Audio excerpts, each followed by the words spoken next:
CNN에서 제작한 도시생태 다큐멘터리 한 편이 전 세계 의료계와 건축계를 놀라게 했습니다. 겨울 바닥 위의 생태라는 제목의 이 작품이 방영 후 3주 만에 글로벌 1200만 조회수를 돌파하며 세계적 화제가 되었어요. 주인공은 미국 출신의 앨리슨 그린필드, 37세 CNN 도시생태 전문 프로듀서였습니다. 비건 지향적 라이프 스타일을 추구하며 도시와 자연의 공존을 파고드는 집요한 관찰자인 그녀가 이번에 주목한 곳은 서울 한강의 겨울 생태계였어요. 하지만 예상치 못한 일이 벌어졌습니다. 과로와 스트레스로 몸이 상해 있던 그녀가 취재 중 감기 몸살로 쓰러진 것이죠. 이 과정에서 그녀는 한국의 의료 시스템과 온돌 문화를 직접 체험하게 되었어요. 함께 동행한 중국 칭화대학교 리우자오민 교수는 온돌도 의료 시스템도 모두 중국에서 시작된 것이라며 지속적으로 폄하했는데요. 하지만 외국인이 한국 동네 의원에서 3만 원도 안 되는 비용으로 진료받는 현실과 온돌 바닥에서의 놀라운 회복 경험 앞에서 말문이 막혔다고 합니다. 특히 이건 단지 난방이 아니다. 이건 조화로운 문명이다라는 앨리슨의 마지막 멘트가 전 세계인들에게 깊은 인상을 남겼어요. 37세 미국 프로듀서가 한국에서 발견한 생태와 치유가 만난 도시. 문명의 진짜 모습을 지금 바로 알아보겠습니다. 잠깐만요. 혹시 지금 어디서 듣고 계신가요?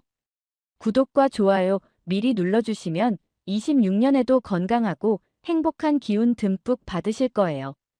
2026년 1월 중순 서울 한강 밤섬 조망대에서 앨리슨 그린필드는 망원경을 들여다보고 있었습니다. CNN의 도시생태 전문 프로듀서인 37세의 그녀는 침착하지만 직관적인 성향으로 생태계와 인간의 공존을 파고드는 집요한 관찰자였어요. 최근 과로와 스트레스로 몸이 상당히 약해진 상태였지만 그녀의 눈만큼은 여전히 매섭게 살아있었습니다. 이 강은 꽁꽁 얼었는데 살아있어. 망원경 너머로 고방오리떼가 부분적으로 언 한강 위에서 헤엄치고 있었어요.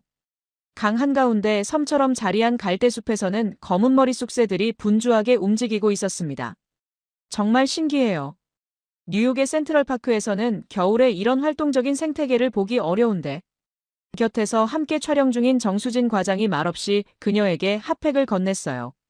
서울시 도시생태보전과 과장인 43세의 그녀는 정제된 말투와 꼼꼼한 성격으로 외국인들에게 신뢰감을 주는 타입이었어요. 서울은 강이 도시보다 먼저 깨어 있어요. 정수진이 조용히 말했어요. 어떤 뜻인가요? 도시가 잠들어도 강은 계속 흘러요. 그리고 그 흐름을 따라 생명들이 움직이죠. 정말 그랬어요. 주변은 조용했지만 강 위에서는 끊임없는 움직임이 있었어요. 물오리들이 유영하고 외가리가 먹이를 찾고 갈대가 바람에 흔들리고 있었습니다. 저기 보세요. 청둥오리들이 무리를 지어 이동하고 있어요. 정말로 30여 마리의 청둥오리들이 일정한 간격을 유지하며 강 상류 쪽으로 헤엄쳐가고 있었어요. 저들은 어디로 가는 건가요? 아마 먹이터로 이동하는 것 같아요. 오후가 되면 상류 쪽 얕은 곳에서 수초를 먹거든요. 도시 한복판에서 이런 자연스러운 리듬을 느낄 수 있다는 게 정말 놀라웠어요. 그때 갑자기 큰 새 한 마리가 하늘에서 나타났어요. 외가리예요. 겨울에도 한강에 머무르는 텃새들 중 하나죠. 외가리가 천천히 물가에 착륙해서 물속을 응시하기 시작했어요. 정말 오랫동안 미동도 하지 않고 서 있었습니다. 저렇게 오래 기다릴 수 있나요? 1시간도 넘게 서 있을 수 있어요. 정말 놀라운 인내심이죠. 15분 후 외가리가 번개처럼 빠르게 부리를 물속에 집어넣더니 큰 붕어를 잡아 올렸어요. 와! 완벽한 사냥이었네요. 밤섬은 어떻게 복원된 건가요? 앨리슨이 궁금해했어요. 1968년에 한 번 폭파됐어요. 한강 개발 때문이었죠. 하지만 자연스럽게 다시 형성되면서 지금은 천연기념물 419호로 지정됐어요. 정수진이 자세히 설명했어요. 자연의 자생력과 인간의 보호의지가 만나서 만들어진 결과예요. 그때 함께 온 중국 칭화대학교 도시계획학과 교수 리우자오민이 끼어들었어요. 이 정도 규모는 중국에서 흔해요. 양쯔 강변에 가면 이런 섬들이 수백 개는 있어요. 44세의 그는 중화사상에 깊이 젖어 있으면서 항상 한국 문화를 폄하하려는 태도를 보이고 있었어요. 크기만 보면 양쯔강이 훨씬 크죠. 한강은 그냥 지류 수준이고 하지만 도시 한복판에서 이런 생태계를 유지한다는 게 중요한 거 아닐까요? CNN 현장 코디네이터인 이보람이 조심스럽게 반박했어요. 30세의 그녀는 명랑하고 스마트한 지세대로 외국인에게 한국을 소개할 때 자부심을 품되 강요 없이 자연스럽게 풀어내는 화법을 구사했어요.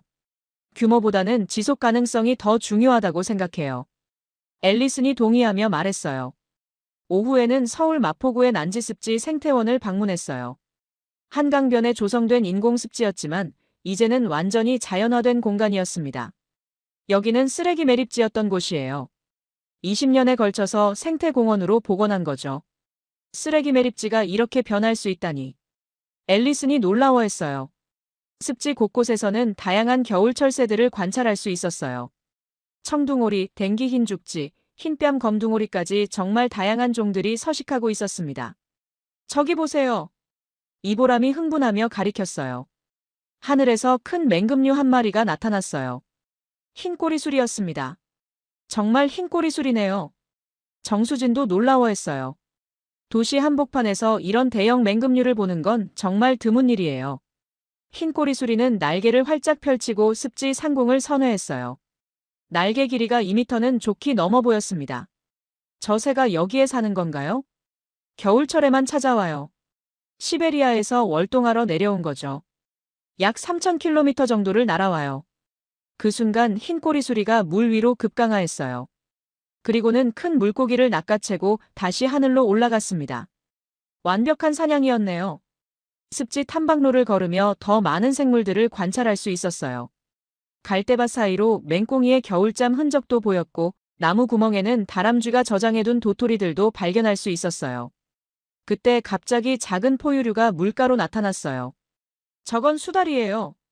정말로 수달 한 마리가 물가에서 먹이를 찾고 있었어요.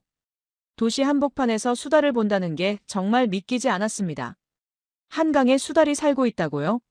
네, 2012년부터 개체수가 꾸준히 늘고 있어요.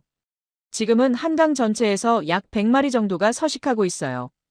앨리스는 그 장면을 지켜보다 말없이 고개를 숙였어요. 발끝까지 시린 냉기 때문이기도 했지만 뭔가 다른 감정이 밀려오는 것 같았어요. 괜찮으세요? 이보람이 걱정스럽게 물었어요. 그저 여긴 뭔가 다르다는 생각이 들어서. 앨리슨이 웃으며 답했어요. 정말 그랬어요. 이곳에는 뉴욕이나 LA의 인공적인 공원들과는 완전히 다른 에너지가 있었어요. 정말로 습지 곳곳에서 시민자원봉사자들이 생태 모니터링을 하는 모습을 볼 수 있었어요. 새의 개체수를 기록하고 서식지 상태를 점검하고 쓰레기를 정리하는 모습까지. 한 자원봉사자 할아버지가 앨리슨에게 다가왔어요. 외국에서 오셨군요. 우리 한강이 어떠세요? 정말 놀라워요. 도시 한복판에서 이런 다양한 생물들을 볼 수 있다니. 처음에는 정말 아무것도 없었어요. 하지만 시민들이 하나씩 갖고 나가면서 지금의 모습이 됐죠. 할아버지의 자부심 가득한 목소리에서 앨리슨은 뭔가 특별한 것을 느꼈어요. 잠시 뒤 앨리슨의 입가에 엷은 미소가 떠올랐어요. 이 조용함이 진짜 회복이야. 해가 지면서 한강의 야경이 시작됐어요. 도시의 불빛이 강물에 반사되고 그 사이로 야생동물들의 실루엣이 보이는 모습이 정말 신비로웠습니다. 첫날 소감 서울 한강의 겨울 생태계가 예상보다 훨씬 살아있고 역동적임. 밤섬의 자연 복원 사례와 난지습지의 변화가 인상적. 수달과 흰꼬리수리까지 목격한 건 정말 행운. 도시와 자연이 조화롭게 공존하는 모습을 확인. 하지만 몸의 컨디션이 점점 나빠지고 있어 걱정. 내일은 더 많은 탐사가 예정되어 있었지만 앨리스는 이미 무언가 특별한 경험의 시작을 예감하고 있었어요. 둘째 날, 서울의 체감 온도가 급격히 떨어졌습니다. 아침 기온이 영하 10도까지 내려간 상황에서 일행은 한강 상류 지역으로 이동해서 더 다양한 생태계를 관찰할 예정이었어요. 하지만 앨리슨의 몸 상태가 어제보다 더 안 좋아 보였습니다. 컨디션이 괜찮으세요? 정수진이 걱정스럽게 물었어요. 괜찮아요. 그냥 좀 추울 뿐이에요. 앨리슨이 억지로 웃으며 답했어요. 하지만 그녀의 얼굴은 어제보다 창백해 보였고 손끝도 유난히 차가웠어요. 지하철과 버스를 갈아타고 팔당호에 도착하니 정말 장관이었어요. 넓은 호수 위에 수백 마리의 겨울 철새들이 무리를 이루고 있었습니다. 와! 이 정도 규모일 줄은 몰랐어요. 앨리슨이 감탄했어요. 팔당호는 동아시아-오스트레일리아 철새 이동 경로의 핵심 중간 기착지예요. 정수진이 설명했어요. 시베리아에서 동남아시아까지 이동하는 철새들이 반드시 거쳐가는 곳이죠. 망원경으로 관찰해보니 정말 다양한 종류의 새들이 있었어요. 큰 기러기, 댕기 흰죽지, 청둥오리, 흰죽지, 비오리까지. 그때 하늘에서 약 200마리의 큰 기러기들이 완벽한 비자 대형을 이루며 호수 위를 날아와 착륙했어요. 그 웅장한 모습에 모든 사람들이 감탄했습니다. 정말 경이로워요. 앨리슨이 망원경으로 지켜보며 말했어요. 저들은 어디서 온 건가요? 몽골이나 시베리아 지역에서 왔을 거예요. 약 3,000km 이상을 날아온 거죠. 리우자오민이 옆에서 중얼거렸어요. 중국 동북 지역에서 출발한 새들일 거예요. 결국 중국에서 시작된 거나 마찬가지죠. 하지만 이들에게 안전한 중간 기착지를 제공하는 건 한국이잖아요. 앨리슨이 반박했어요. 철새 보전에서 가장 중요한 건 안전한 서식지예요. 그때 물 한 개 너머로 또 다른 장면이 펼쳐졌어요. 하늘에서 큰 맹금류 한 마리가 나타난 것이었습니다. 또 흰꼬리 술이네요.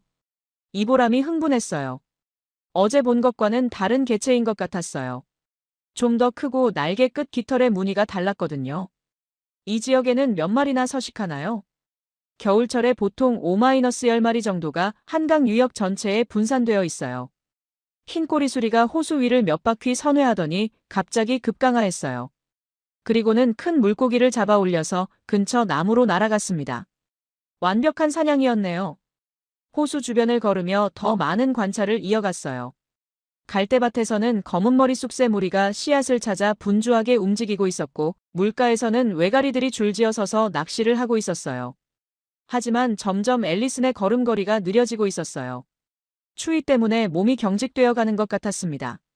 잠시 쉬어가도 될까요? 앨리슨이 말없이 벤치에 앉았어요. 괜찮으세요? 이보람이 걱정스럽게 물었어요. 그저 여긴 뭔가 다르다는 생각이 들어서. 앨리슨이 웃으며 답했어요. 정말 이곳에는 특별한 무언가가 있었어요.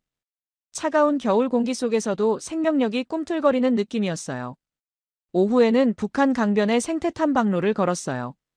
강변을 따라 조성된 산책로에서는 시민들이 자연스럽게 산책하고 자전거를 타고 있었어요. 시민 접근성과 생태 보전이 정말 잘 조화되어 있네요. 앨리슨이 말했어요. 시민들의 자발적인 협조가 가장 큰 요인이에요. 정수진이 답했어요. 예를 들어 새들의 번식기에는 자발적으로 접근을 자제하고 쓰레기 하나 버리지 않는 문화가 자리 잡혀 있어요. 그때 갑자기 큰 맹금류 한 마리가 나타났어요. 황조롱이에요. 황조롱이가 공중에서 정지비행을 하며 지상의 먹이를 노리고 있었어요. 날개를 빠르게 움직이며 한자리에서 떠 있는 모습이 정말 인상적이었습니다. 정말 신기해요. 헬리콥터처럼 제자리에 떠 있을 수 있다니. 몇 분 후 황조롱이가 번개처럼 땅으로 다이빙했어요. 그리고는 들쥐를 잡아 올려서 나무 위로 날아갔습니다. 완벽한 사냥이었네요. 하지만 앨리스는 이 모든 것을 지켜보다 갑자기 어지러움을 느꼈어요. 잠깐 좀 쉬어야겠어요. 그녀가 비틀거리며 근처 벤치에 주저앉았어요. 어떻게 하세요? 정수진이 재빨리 다가왔어요. 괜찮아요. 그냥 좀 어지러워서. 하지만 앨리슨의 얼굴이 점점 창백해지고 있었어요. 체온도 떨어지는 것 같았습니다. 리우자오민이 옆에서 중얼거렸어요. 서구 사람들은 추위에 약해요. 중국 북방 사람들은 이 정도는 아무렇지도 않은데. 지금은 그런 말 할 때가 아니에요. 이보람이 단호하게 말했어요. 일단 따뜻한 곳으로 이동해야겠어요. 정수진이 침착하게 판단했어요. 근처 방문자 센터로 이동해서 휴식을 취했지만 앨리슨의 컨디션은 쉽게 나아지지 않았어요. 열이 있는 것 같아요. 이보람이 앨리슨의 이마에 손을 대며 걱정했어요. 목도 아프고 온몸이 쑤셔요. 앨리슨이 힘없이 말했어요. 내일 촬영은 어떻게 하죠? 일단 오늘은 호텔로 돌아가서 푹 쉬시는 게 좋겠어요. 정수진이 말했어요. 필요하시면 병원도 가보시고요. 병원이요? 외국인이 갑자기 가도 되나요? 앨리슨이 걱정스럽게 물었어요. 미국에서는 응급실에 가려면 보험 확인부터 복잡한 절차들이 기다리고 있었거든요. 물론이죠. 여기는 의료 접근성이 정말 좋아요. 이보람이 자연스럽게 답했어요. 근처 의원 가면 금방 나아요. 그 말에서 앨리스는 뭔가 다른 것을 느꼈어요. 의료 시스템에 대한 자연스러운 신뢰감이 묻어났거든요. 정말요? 보험도 없는 외국인인데. 괜찮아요. 한국 의료 시스템은 접근성이 정말 좋거든요. 이보람의 말에서 선진 시스템의 일상화가 느껴졌어요. 마치 당연한 일처럼 말하는 태도에서 말이죠. 서울로 돌아가는 길 앨리스는 창밖을 바라보며 생각에 잠겼어요. 둘째 날 소감 팔당호의 겨울철새 다양성에 정말 놀라움. 특히 큰 기러기 200마리의 비자 편대 비행과 흰꼬리 수리의 사냥 장면은 잊을 수 없음. 황조롱이의 정지 비행도 인상적. 하지만 몸 컨디션이 점점 나빠져서 걱정. 한국 사람들의 의료 시스템에 대한 자연스러운 신뢰가 인상적. 앨리스는 아직 모르고 있었어요. 내일 그녀가 경험하게 될 한국 의료 시스템의 놀라운 접근성을 말이죠. 셋째 날 새벽 6시 호텔에서 일어난 앨리슨의 상태는 심각했습니다. 침대에서 일어나려는데 온몸이 쑤시고 머리가 깨질 것처럼 아팠어요. 목소리도 거의 나오지 않았습니다. 야외 촬영 준비를 하던 앨리슨이 갑자기 몸을 가누지 못했어요.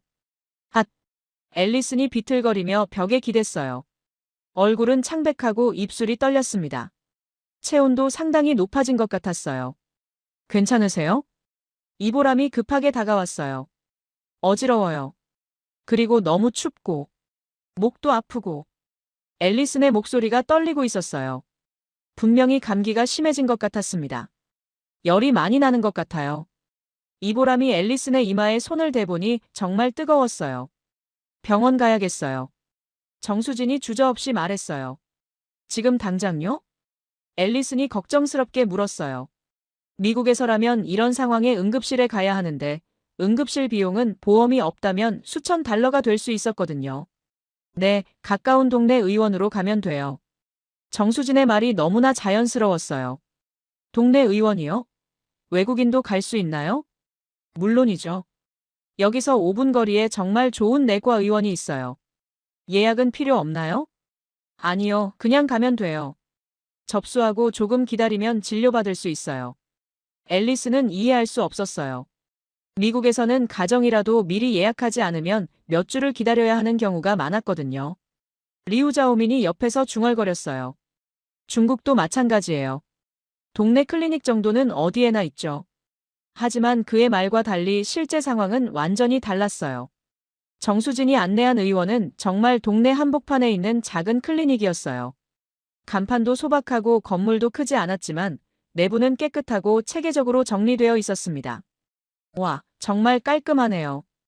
앨리슨이 내부를 둘러보며 놀라워했어요. 접수해드릴게요. 이보람이 친절하게 도와줬어요. 접수 과정이 정말 간단했어요.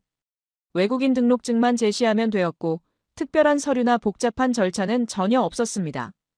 이렇게 간단해도 되나요? 앨리슨이 놀라워했어요. 보험 확인이나 사전 승인 같은 건 필요 없나요? 네, 한국은 의료 접근성이 정말 좋아요. 외국인도 쉽게 진료받을 수 있어요. 대기실에는 다양한 연령대의 환자들이 조용히 기다리고 있었어요.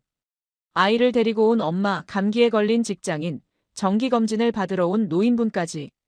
정말 동네 병원 같은 분위기네요. 접수를 마치고 10분도 안 되어서 진료실에 들어갈 수 있었어요. 이렇게 빨리? 네, 응급환자는 아니지만 컨디션이 많이 안 좋으셔서 먼저 봐주신대요. 어떻게 오셨어요? 의사 선생님이 친절하게 물었어요. 40대 중반으로 보이는 경험 많은 의사였습니다. 감기 증상이 심해져서요. 열도 나고 온몸이 아프고 목도 아파요. 언제부터 그러셨어요? 이틀 전부터 조금씩 아프더니 오늘 아침에 갑자기 심해졌어요. 의사는 정말 꼼꼼하게 진찰했어요. 체온 측정, 목과 귀 확인, 청진기로 폐음과 심음 청취, 목림프절 촉진까지. 목이 많이 부었네요. 감기가 맞는 것 같아요. 심각한 건 아니죠? 아니에요. 충분한 휴식과 함께 약 드시면 3-4일 내에 금방 나아질 거예요. 정말요? 네, 다만 열이 계속 나면 다시 오시고요. 몸살 기운도 있으니까 푹 쉬시는 게 가장 중요해요. 진료 시간이 15분 정도였는데도 정말 자세하고 친절했어요. 증상에 대한 설명도 쉽게 해주고 주의사항도 꼼꼼히 알려줬습니다. 처방전을 받아서 바로 옆 약국에서 약을 받았어요. 해열제, 감기약, 목염증약까지 3일치였습니다. 그리고 계산을 하는 순간 앨리스는 깜짝 놀랐어요. 진료비가 28,600원이요? 네, 처방약까지 포함해서요. 약사가 자연스럽게 답했어요. 앨리스는 믿기 힘든 얼굴로 영수증을 바라봤어요. 3일치의 약까지 포함해서 총 28,600원. 미국 돈으로 약 22달러였어요. 외국인인데 이렇게 저렴해도 되나요? 네, 한국은 외국인도 의료비 합리적이에요. 그렇지만 한국인이 의료보험 적용하면 이것보다 훨씬 싸요. 클리닉 밖으로 나오자 리우자오민이 코웃음을 쳤어요. 이 정도는 베이징 시외에도 있어요. 온돌도 그렇고 다 중국에서 시작된 거니까. 앨리스는 말없이 바라보다가 조용히 말했어요. 하지만 이건 지금 여기에서 진짜로 작동 중이에요. 정말 그랬어요. 중요한 건 기원이 아니라 현재 시스템이 얼마나 잘 작동하고 있는가였어요. 미국이었다면 클리닉에서 최소 200달러는 나왔을 거예요. 앨리슨이 감탄하며 말했어요. 보험이 없었다면 400달러도 가능했고요. 정말요? 이보람이 놀라워했어요. 여기서는 당연한 일인 줄 알았는데. 이보람의 말에서 앨리스는 또 한 번 놀랐어요. 이런 훌륭한 의료 접근성을 당연한 일로 여기는 사회라니. 정말 대단한 시스템이에요. 앨리슨이 진심으로 말했어요. 리우자오미는 더 이상 할 말이 없어 보였어요. 실제 데이터와 경험 앞에서는 억지 주장도 무력해졌거든요. 셋째 날 소감 한국 의료 시스템의 접근성에 정말 놀라움. 외국인도 이렇게 쉽고 저렴하게 치료받을 수 있다니. 미국과 비교하면 10분의 1 수준의 비용. 의료진의 친절함과 전문성도 인상적. 하지만 진짜 놀라운 경험은 이제부터 시작될 예정이었어요. 약을 먹고 호텔에서 하루 쉬었지만 앨리슨의 컨디션은 완전히 회복되지 않았습니다. 아직도 몸이 무거워요. 앨리슨이 말했어요. 특히 손발이 너무 차가워서. 평소에도 수족 냉증이 있었는데 감기까지 걸리니까 더 심해진 것 같아요. 정수진이 잠시 생각하더니 제안했어요. 우리 집에 와서 쉬시는 게 어떨까요? 호텔보다는 더 편하실 것 같아서. 집에요? 그래도 되나요? 물론이죠. 도시에서 1시간 거리인데 조용하고 좋은 곳이에요. 그리고 온돌이 있어서 몸을 따뜻하게 하기에 좋을 거예요. 온돌이요? 네, 바닥 난방이에요. 수족 냉증에 정말 좋다고 하더라고요. 정수진은 말없이 그녀를 자신의 시골 집으로 데려갔어요. 경기도 외곽의 작은 마을이었습니다. 도착해보니 정말 멋진 집이었어요. 마당에는 눈이 소복이 쌓여 있고 전통 한옥과 현대식 건물이 조화롭게 어우러진 집이었습니다. 여기 정말 좋네요. 저희 가족이 5년 전에 이사 온 곳이에요. 도시 생활이 답답해서 귀촌한 거죠. 대문 안으로 들어서니 바깥보다 훨씬 따뜻한 것 같아요. 한옥의 특징이에요. 바람을 막아주는 구조로 되어 있어서요. 집 안으로 들어서는 순간 앨리스는 깜짝 놀랐어요. 여기 바닥이 따뜻해. 정말 신기한 경험이었어요. 바닥에서 은은한 온기가 올라오고 있었거든요. 맨발로 서 있어도 전혀 춥지 않았어요. 온돌이에요. 한국 전통 난방 방식이죠. 정수진이 설명했어요. 바닥 아래로 따뜻한 공기를 순환시켜서 방 전체를 따뜻하게 하는 거예요. 정말 신기해요. 바닥이 이렇게 따뜻할 수 있다니. 앨리슨이 감동을 감추지 못했어요. 어떤 원리인가요? 전통적으로는 아궁이에서 나온 뜨거운 연기를 바닥 아래 고래라는 통로를 통해 순환시키는 거예요. 요즘은 보일러를 이용하지만 원리는 같아요. 특히 수족 냉증이 있는 사람들에게 정말 좋아요. 정수진의 어머니가 나오셔서 따뜻하게 맞아주셨어요. 어머, 외국에서 오신 분이시군요. 어서 들어오세요. 감사합니다. 정말 아름다운 집이네요. 몸이 많이 안 좋으시다고 하던데 온돌방에서 푹 쉬시면 금방 나아질 거예요. 온돌방에 들어가니 정말 따뜻했어요. 바닥에 앉아있기만 해도 온몸이 따뜻해지는 느낌이었어요. 이건 그냥 난방이 아니야. 이건 치유야. 앨리슨이 중얼거렸어요. 정말 그랬어요. 차가웠던 손발이 서서히 따뜻해지고 경직되었던 근육들이 풀리는 느낌이었어요. 어떠세요? 정수진이 물었어요. 정말 신기해요. 발바닥부터 따뜻해지니까 온몸이 편해져요. 온돌의 효과예요. 발바닥에는 우리 몸의 여러 경혈점이 모여 있거든요. 정수진의 어머니가 설명해 주셨어요. 저녁에는 정수진의 어머니가 직접 끓인 된장찌개와 따끈한 밥을 받아들었어요. 정말 감사해요. 이렇게까지 해주시다니. 앨리슨이 진심으로 말했어요. 첫 숟가락을 입에 넣는 순간 눈이 동그래졌어요. 이 맛, 정말 깊어요. 어제 시장에서 먹었던 된장찌개와는 또 다른 맛이었어요. 더 구수하고 진한 맛이었습니다. 어머니가 직접 담그신 된장으로 끓인 거예요. 3년 넘게 발효된 거죠. 3년이나? 네, 오래될수록 맛이 더 깊어져요. 발효 음식이군요. 네, 한국 음식의 대부분이 발효를 기반으로 해요. 몸에 정말 좋죠. 따뜻한 찌개를 먹으니 몸 안에서부터 온기가 퍼지는 느낌이었어요. 목의 염증도 한결 나아진 것 같았어요. 진심으로 위로받는 기분이에요. 앨리슨이 말했어요. 이런 따뜻함이 치유의 시작인 것 같아요. 정수진의 어머니가 미소 지으며 말씀하셨어요. 음식도 약이에요. 특히 발효된 음식은 몸에 정말 좋아요. 그날 밤 앨리슨은 온돌 바닥에서 잤어요. 미국에서는 상상할 수 없는 경험이었습니다. 바닥이 이렇게 따뜻할 줄이야. 처음에는 바닥에서 자는 게 어색했지만 시간이 지나면서 정말 편해졌어요. 수족 냉증이 서서히 풀리고 며칠간 괴롭혔던 몸살 기운도 점점 사라졌어요. 온돌의 원적 외선 효과 때문인지 몸의 깊은 곳까지 따뜻해지는 느낌이었어요. 그 다음 날 아침, 앨리스는 거의 완전히 회복된 모습으로 일어났어요. 어떠세요? 정수진이 물었어요. 정말 놀라워요. 이렇게 금방 나을 줄이야. 앨리슨의 얼굴에 생기가 돌아와 있었어요. 어제까지의 창백함은 완전히 사라져 있었습니다. 온돌의 효과예요. 원적 외선이 방출되면서 혈액순환을 촉진시키거든요. 원적 외선이요? 네, 온돌에 사용되는 황토나 돌에서 원적 외선이 나와요. 이게 몸 깊숙이 침투해서 세포 활동을 활성화시키죠. 과학적 근거가 있는 거군요. 맞아요. 단순한 전통이 아니라 과학적으로도 효과가 입증된 난방 방식이에요. 앨리스는 정말 놀라워했어요. 몸살로 고생하던 자신이 하루 만에 이렇게 회복될 줄은 꿈도 꾸지 못했거든요. 이건 단순한 숙박이 아니에요. 이건 치유 공간이에요. 아침 식사로 나온 따뜻한 미역국과 각종 나물 반찬, 그리고 갓 지은 밥을 먹으며 앨리스는 완전한 회복을 실감했어요. 넷째 날 소감 온돌 문화의 치유 효과에 정말 놀라움. 바닥 난방이 이렇게 과학적이고 효과적일 줄이야. 수족 냉증과 몸살이 하루 만에 거의 완전히 나음. 한국의 전통 문화가 현대적 관점에서도 매우 합리적이라는 걸 체험. 이제 앨리슨에게는 새로운 관점이 생겼어요. 한국은 단순히 생태계만 잘 보존된 곳이 아니라 인간의 건강과 치유까지 고려한 문명이었어요. 완전히 회복된 앨리스는 서울로 돌아와서 마지막 촬영을 진행했습니다.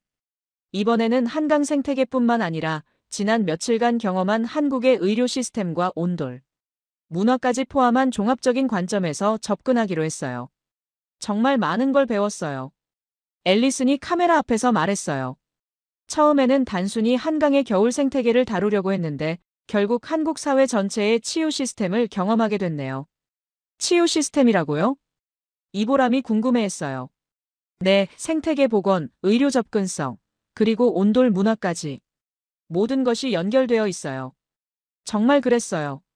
한강의 생태계 복원은 도시민들의 정신적 치유를, 의료 시스템은 신체적 치유를, 온돌 문화는 일상적 치유를 제공하고 있었어요.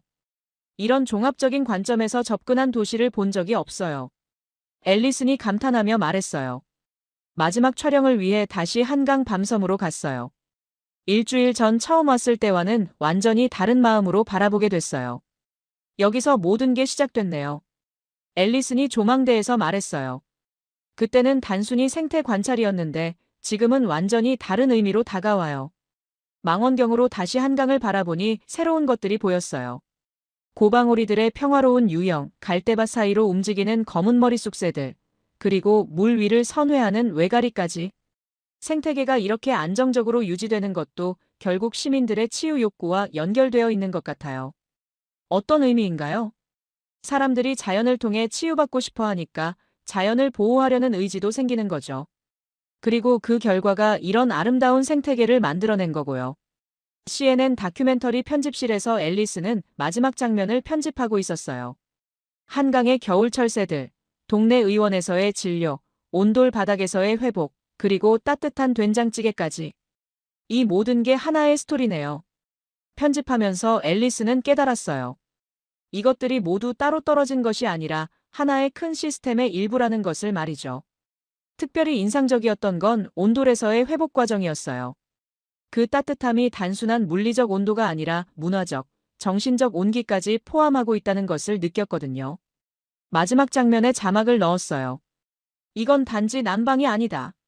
이건 조화로운 문명이다. 그리고 한 컷, 클로즈업. 그녀가 앓고 있을 때 마셔서 회복했던 된장찌개 국물이 화면을 천천히 가르며 흘러갔어요. 김이 모락모락 피어오르는 모습이 정말 따뜻해 보였습니다. 정말 완벽한 마무리네요. 이보람이 감탄했어요. 이 한 컷이 모든 걸 말해주는 것 같아요. 정말 그랬어요. 한 그릇의 따뜻한 국물에 한국 문명의 모든 것이 담겨 있는 것 같았어요. 다큐멘터리가 완성되자 CNN 내부에서 먼저 시사회를 가졌어요.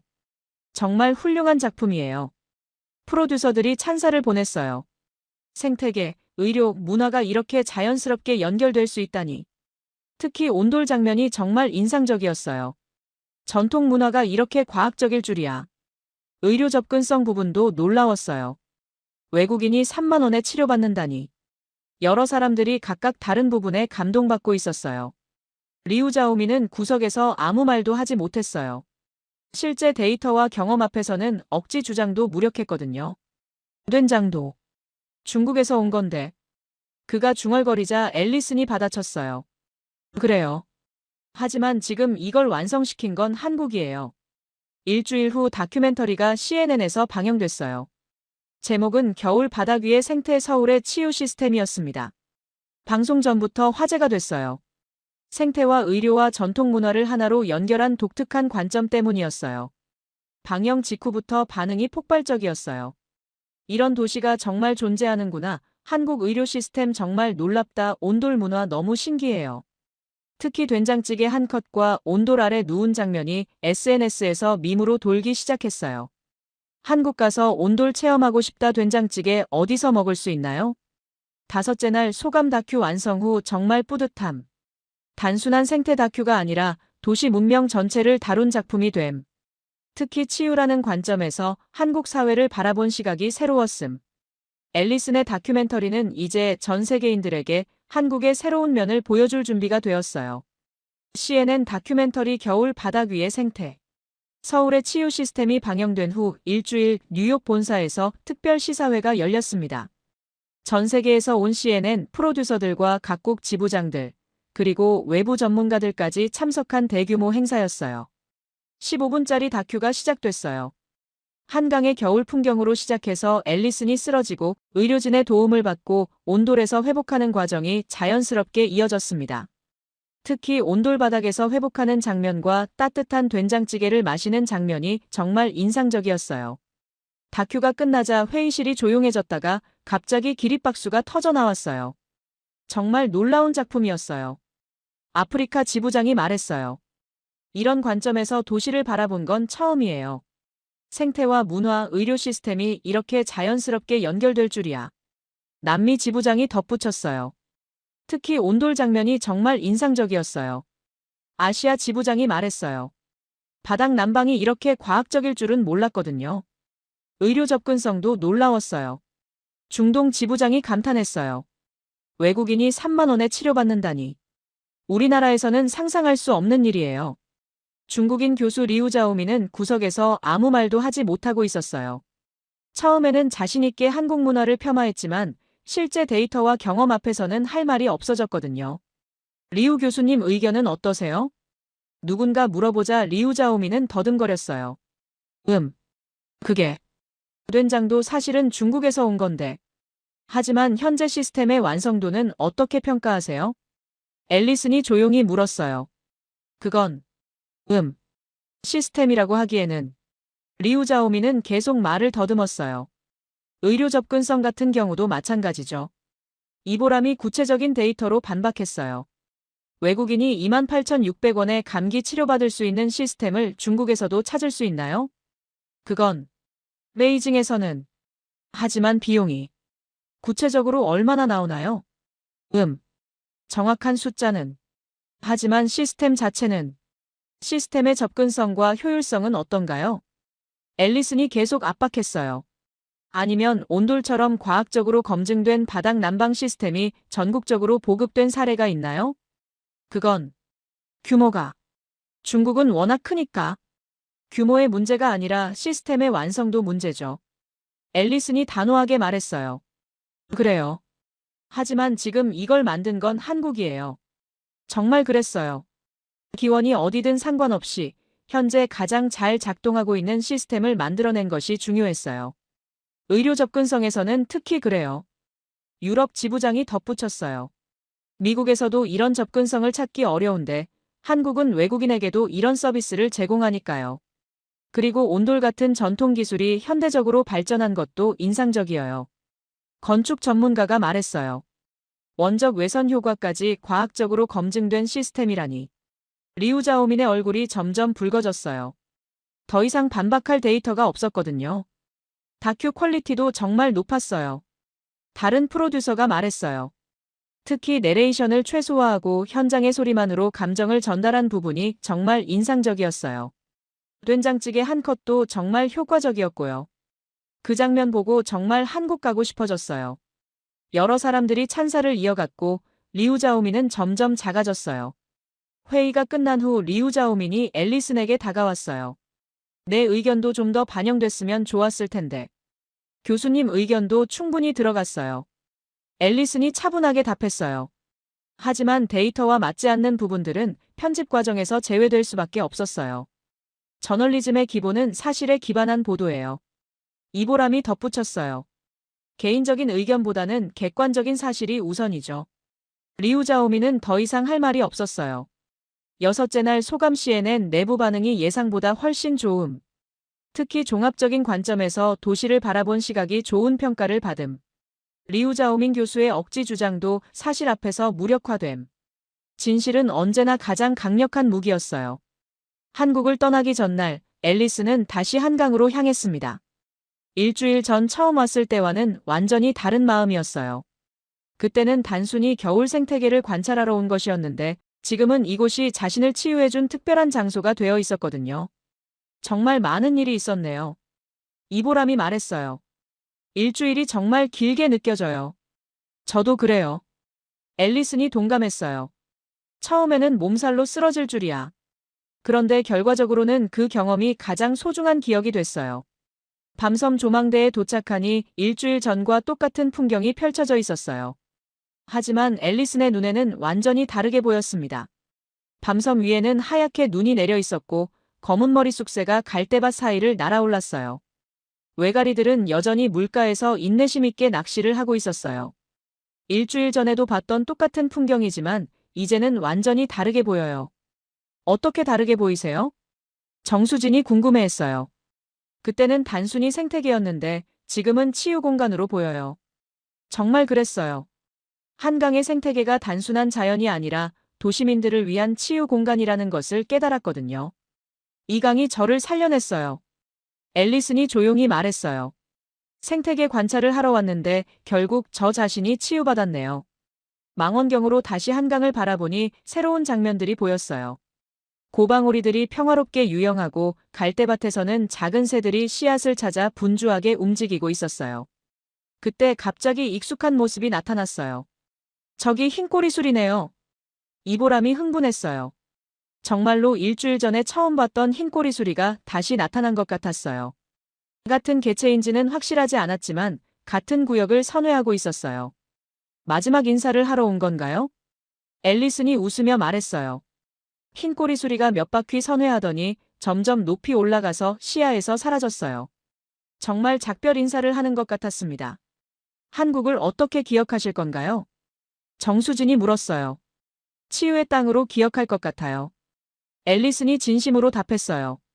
생태계도 의료 시스템도 온돌 문화도 모든 것이 사람을 치유하는 방향으로 설계되어 있더라고요. 정말 그랬어요. 한강의 생태계는 마음을 치유하고 의료 시스템은 몸을 치유하고 온돌 문화는 일상을 치유하고 있었어요. 특히 온돌에서 하룻밤 자고 일어났을 때의 기분을 잊을 수 없어요. 정말 신기한 경험이었을 거예요. 미국에서는 상상할 수 없는 일이었어요. 바닥이 이렇게 따뜻할 수 있다니. 오후에는 난지 습지를 다시 방문했어요. 일주일 전에 수달을 봤던 바로 그 장소였습니다. 다시 수달을 볼 수 있을까요? 앨리슨이 기대했어요. 잠시 기다리니 정말로 수달 한 마리가 나타났어요. 같은 개체인지는 모르지만 물가에서 먹이를 찾고 있었어요. 정말 나타났네요. 도시 한복판에서 수달을 보는 건 정말 특별한 경험이에요. 수달이 물고기를 잡아서 맛있게 먹는 모습을 지켜보며 앨리스는 깊은 감동을 받았어요. 이런 생태계가 계속 보존됐으면 좋겠어요. 시민들이 지켜갈 거예요. 정수진이 확신에 찬 목소리로 말했어요. 해가 지면서 한강의 야경이 시작됐어요.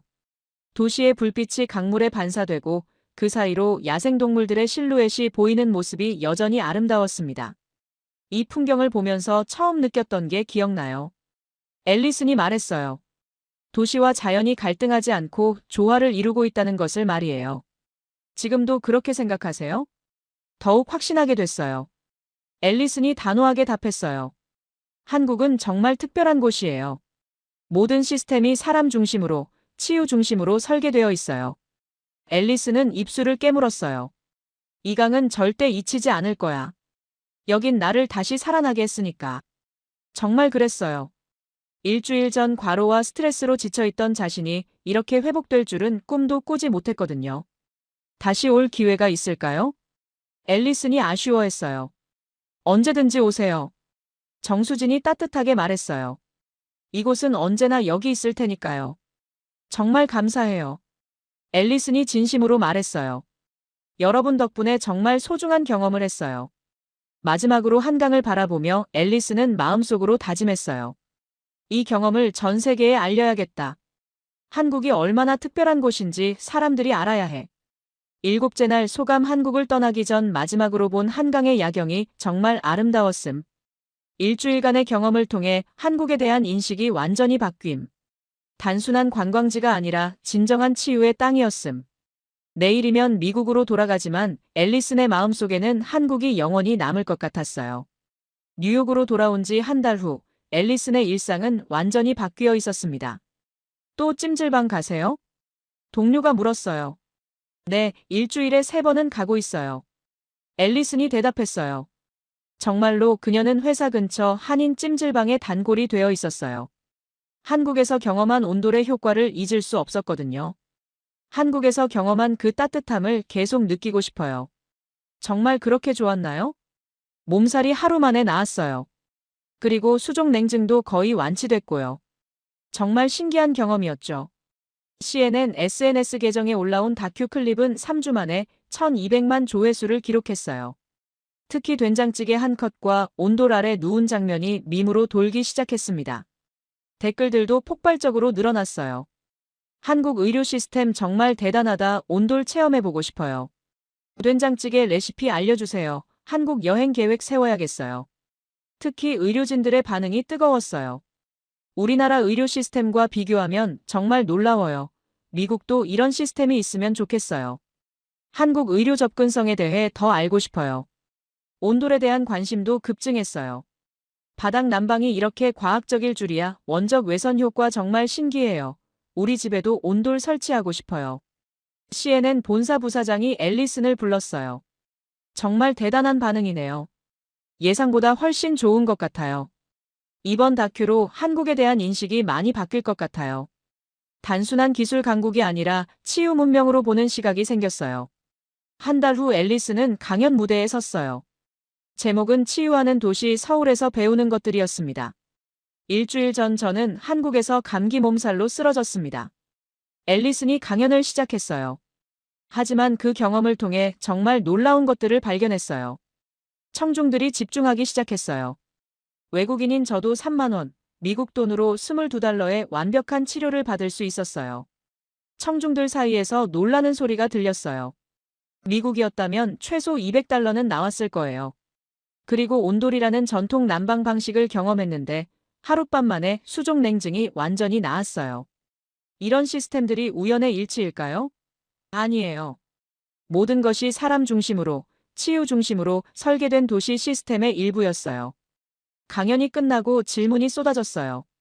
한국의 의료 시스템을 다른 나라에도 적용할 수 있을까요? 온돌 기술을 현대 건축에 활용할 방법은 없을까요? 생태계 복원과 도시 계획을 어떻게 연결시킬 수 있을까요? 모든 질문이 한국에서 배운 것들에 관한 것이었어요. 3개월 후, 앨리스는 치유하는 도시들 시리즈의 첫 번째 도서 출간을 앞두고 있었어요. 정말 기대돼요. 출판사 편집자가 말했어요. 이미 사전 주문이 5만 부를 넘어섰어요. 정말요? 네, 특히 의료계와 건축계에서 관심이 높아요. CNN 본사 부사장도 연락을 했어요. 앨리슨, 정말 대단한 일을 해냈어요. 감사해요. 이건 그저 도시가 아니야. 이건 열과 생명이 맞닿은 문명이야. 정말 그랬어요. 한국에서 경험한 것은 단순한 여행이 아니라 새로운 문명에 대한 발견이었어요. 1년 후, 앨리스는 국제치유도시 연구소를 설립했어요. 한국의 치유 시스템을 전 세계에 알리고 적용하는 것이 목표였습니다. 첫 번째 프로젝트가 뭐예요? 동료가 물었어요. 뉴욕의 온돌 체험센터를 만드는 거예요.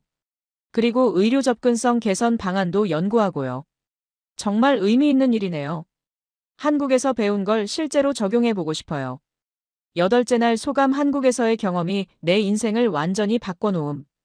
단순한 다큐 제작을 넘어서 새로운 도시 문명에 대한 관점을 갖게 됨.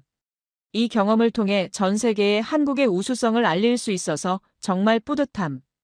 앨리슨에게 한국은 이제 단순한 취재 대상이 아니라 평생의 연구 주제가 되었어요. 그리고 그 따뜻함은 계속해서 전 세계로 퍼져나가고 있었습니다. 진정한 문명은 사람을 치유하는 것에서 시작된다는 것을 앨리슨은 한국에서 배웠어요.